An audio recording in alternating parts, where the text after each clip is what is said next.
Hello friends, welcome to Little-Homestead, and today I'm going to be doing a very fun and exciting project, at least it is for me. So I'll be making homemade applesauce with just apples and some water, and then we will be canning it today. So this is a great way to preserve food without using up all that room in your freezer. So we are going to get the apples washed and ready to cut down so we can cook them down and then put them through a strainer, which will take out all of the apples, skins, and cores. I'm not going to worry about peeling and coring my apples before I cook them down. It makes the process so much easier and faster, and you can use it for other things too, like tomatoes. When I make tomato sauce, I put my tomatoes through it and it takes all the skins and the seeds out. So we are going to get started with washing them. I got Golden Delicious, Stamens, and Cortland's. Cortland will give that applesauce a really nice pink color from the skin. So we're going to get started with that. Alright, so you could find the best deal on apples for just the Cortland kind at Wegmans. So they were about $1 a pound.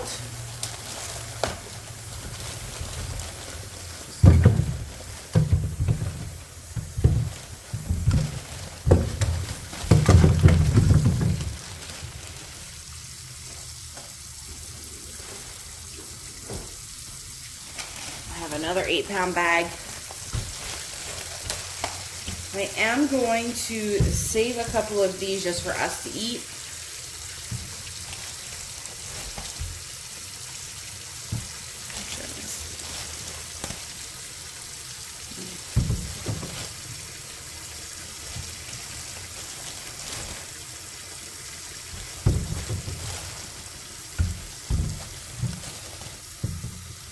Look at that nice red color.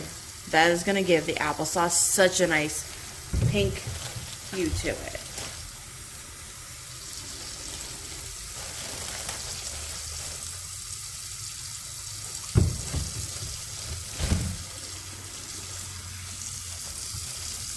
Okay. I just took out 5 apples for us to eat throughout the week, and we will wash the rest of these.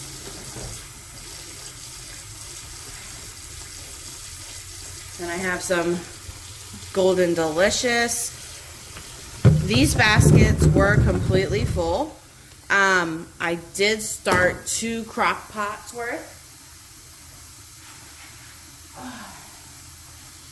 last night so that we would have some that's ready to go and be processed. And then these are the Stamens. They are apparently a really good cooking apple down here in North Carolina, so we are going to give them a try.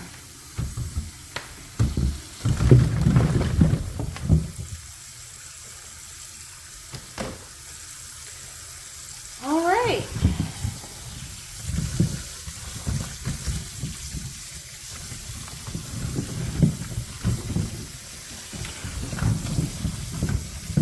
Thank goodness for a super large sink. Yeah.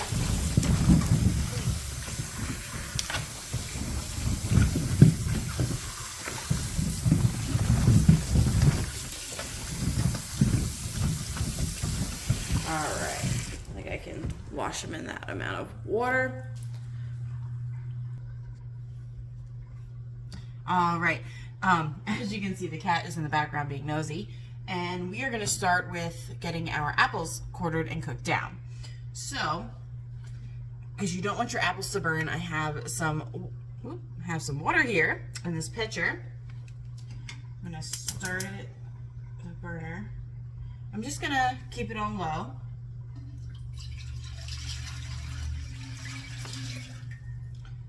Water in there, and we're going to get cutting up our apples. All right.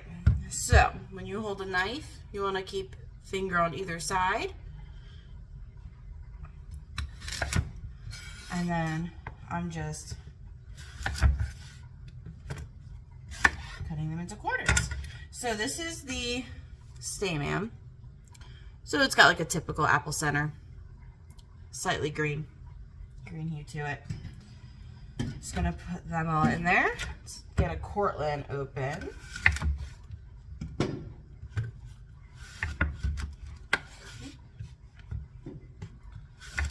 All right, so right off the bat, the Cortlands have a pure white flesh, gorgeous, and that bright red skin.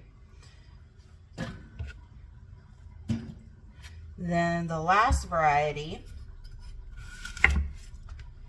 is the Golden Delicious.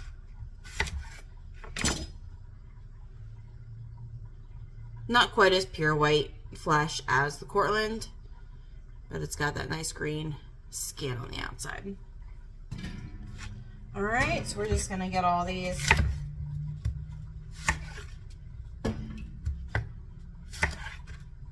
quartered up and put on in here.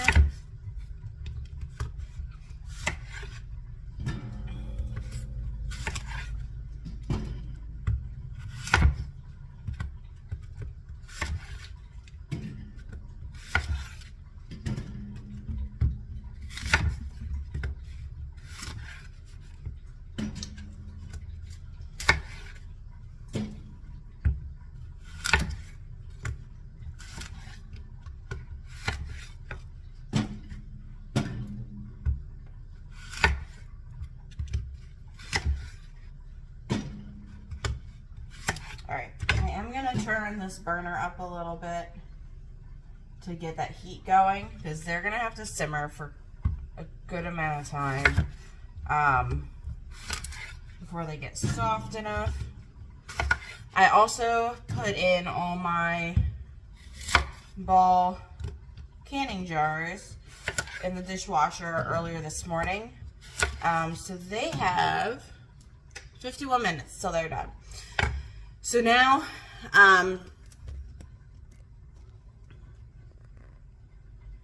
now Ball says you don't have to sterilize your ball canning jars. You just have to wash them. So the easiest way for me is the dishwasher. That also heats the jars up. So that way when I fill the jars with the hot applesauce, you're keeping the same temperature. So then when you go to water bath can them, you want to make sure your water in your water bath canner is warm. That way everything's staying the consistent temperature. Because if you put a hot jar into cold water, you risk breaking the jar because of that drastic change in temperature. So got those going. Overnight, I think I overfilled one of my crock pots with apples, and I got some apple sticky dried stuff on my counter. So I got to clean that up in the meantime while the rest of these apples are going to be cooking down. All right. So we got our last batch of apples going. So I'll show you how this apparatus thing works.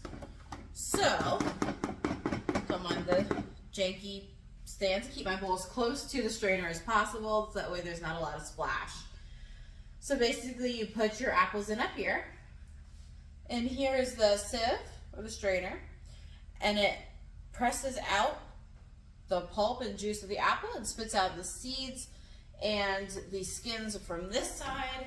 And let me just move these over here. Okay. Got a whole bowl of that. All right, so then we just, this is very hot, so splashing is not fun. So you ladle in the apples. I just cook them till they're super soft. They will start to break down. I found that the Cortlands broke down a lot faster than the Golden Delicious and the Stamens. Okay.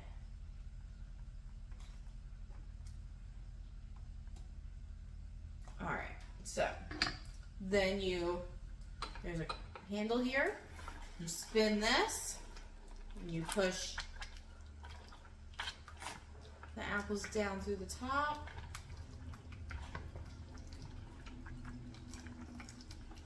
And you get applesauce. Very simple. Be careful about splashing up top. Goes fairly quickly.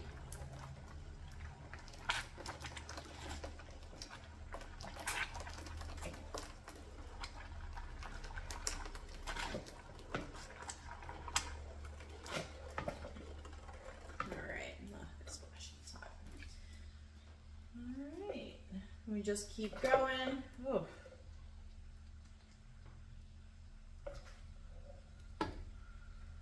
My last batch of apples is a little bit thicker.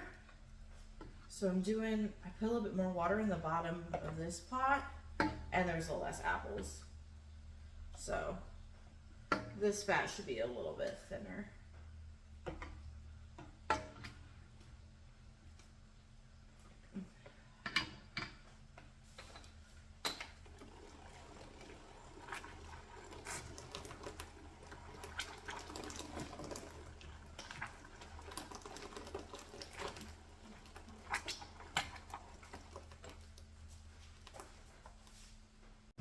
All right, so now we are going to fill our quart mason jars with our applesauce. I always use the wide mouth ones. Whoop. They have a bigger opening, so it's easier to put products in and take them out later when you're ready to use them. All right, so what I have a funnel. This back here. All right, and then I just use a ladle and fill up the jars. For this applesauce, I'm using a ball recipe, ball canning. It says to leave a 1/4 inch of headspace at the top. So I try to leave that amount. I can always go back in and top off if necessary. Because we also, after this, we will want to try to get all the bubbles out. So that way there's no air pockets. So that can also create a little extra room at the top if there's air pockets.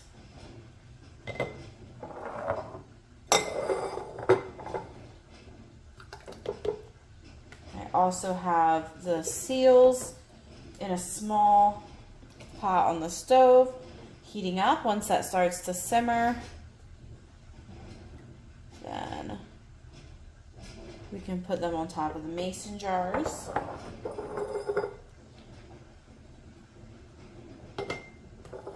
So in the water bath canner, you can fit 7 quart. I know some people double stack their pints when they water bath can. I just rather not. It makes me a little nervous and I've never tried it yet. So I fit 7 pints in the water bath canner as well at a time instead of 14.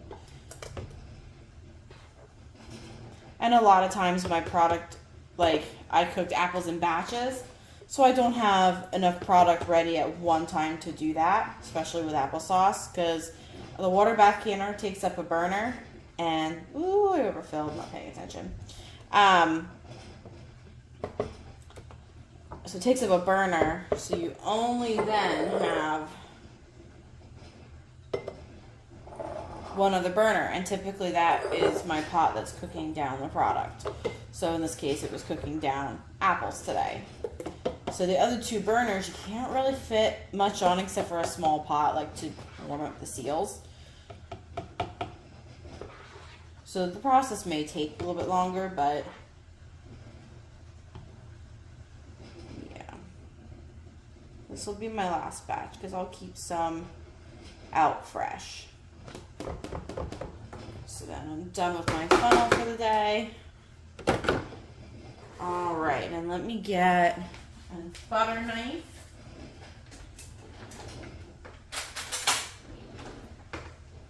And this is how we get rid of the air bubbles. Just stick it down the sides the whole way around. And that will, if there's any air bubbles, it will make them surface. And then I do a couple in the middle. And then we will do the same thing for all the jars. Just go around. Some of the ones that I've already processed, after they've processed, I see There are some air pockets. I did go through and do this with all of them. So that could also be due to some of the applesauce that went in that was a little bit thicker than the others, because I probably added a little bit less water to the pot when cooking them down. So when you have a thicker applesauce, it leads to siphoning. So some while it's processing in the water bath, liquid can seep out. So when it's pulling it out, it can create an air bubble.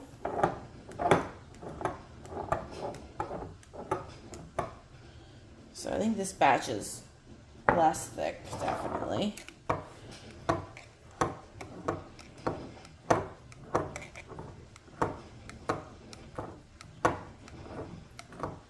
And this has absolutely no sweetener or cinnamon. So you can season it or, you know, put any flavor in that you want when you're about to eat it. Oop, that was loud. My bad. Okay, now get our seals since they are simmering. They're good to go for on top of the mason jars. All right, so then this tool here has a magnet on the end, and it will cause the lids or the seals to stick to it. So it'll pull it out of the water so you don't burn your fingers, and you keep all the seals separate. And also this way you don't touch actually the rubber. Let me pull one out here. That red ring, that's where it seals on the jar. So you don't want to touch that because then your oils from your fingers will get on it. So you just set it down like that. So then you just, oh, I forgot a step. We're doing this wrong. You gotta wipe down the edge of your jars first, because if you have any food in between the seals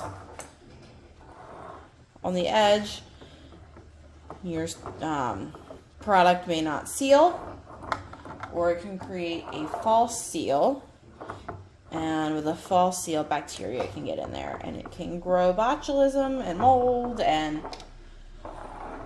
all sorts of things. So with anything with fat in it, you want to use vinegar when you're wiping it down. But since this is literally just apples and there's no fat in here, I'm just using water on a paper towel.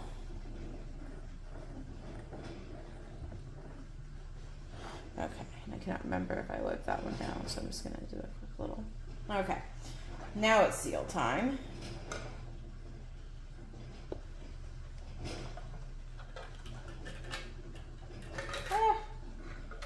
They're sticking together. Oh, that's not going to work either. We'll save that and dip that back in to rinse it off. It's easier when you don't get all of them stuck together.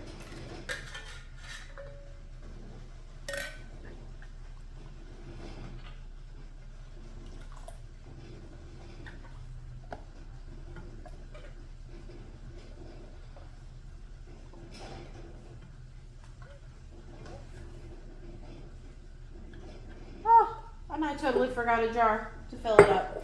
I think we're only actually going to do 6. So the seal we won't need. So I will just rinse that off anyway. So I want to have some applesauce left out. So that's okay. And then 2, 3, 6. Okay. Then you want to grab the rings. Oh, that's my one batch. Telling me it is done in the canner.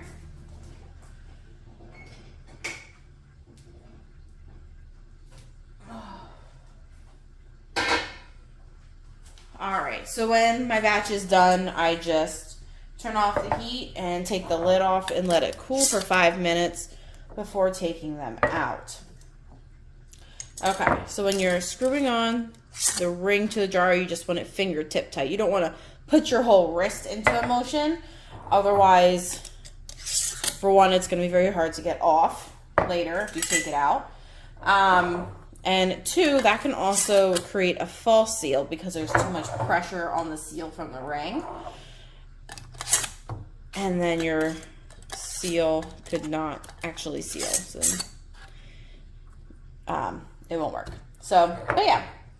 All right, now we are gonna wait 5 minutes and then pull the jars out of the canner, and I'll show you that whole process. All right, so 5 minutes has passed, and I just pull this rack up. Woo, that is heavy. All right, so these are quarts that are coming out. So these tongs are my absolute favorite. I feel like they give a way stronger hold on the jars when lifting them out, because I also have to walk around the counter on my bar top to set them down. So they work really well for that, and I have not dropped a single jar yet, and I bet you I just jinxed myself. So I bring that around and I squeeze. Trying to get all that water off there.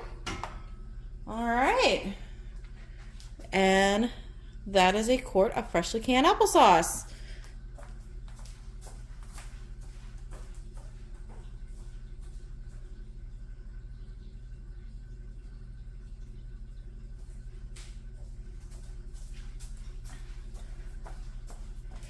This is gonna take a little bit of time, so I will spare you the tediousness of watching me this entire way through.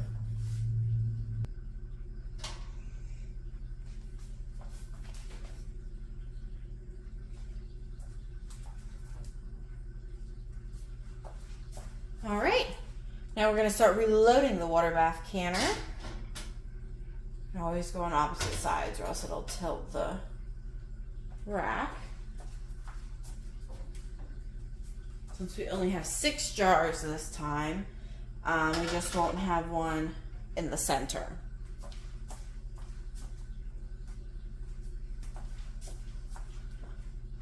All right, and by this time, these handles have cooled down enough. I can just gently set the jars in. All right, so now I want to show you something. These jars need to be covered by 1 inch or 2 of water on the top, and they definitely do not. It's like right there.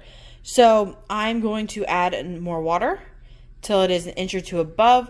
The reason it's not is because there would typically be another quart jar in the middle here, and it would push the water up higher. But since I only have 6, I'm going to add a little bit more water to this.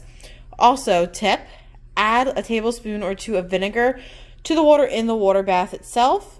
It will keep the mineral deposits from building up on your jar and will make sure that your jar comes out nice and shiny clean. I have skipped that step in the past and my jars get very cloudy with the mineral deposits. So it's something I always make sure to do from now on. All right. Adding more water in. And that is still not enough, so I'm going to add another pitcher. And while I'm doing that, just gonna turn my stove on. I'm gonna keep it on high.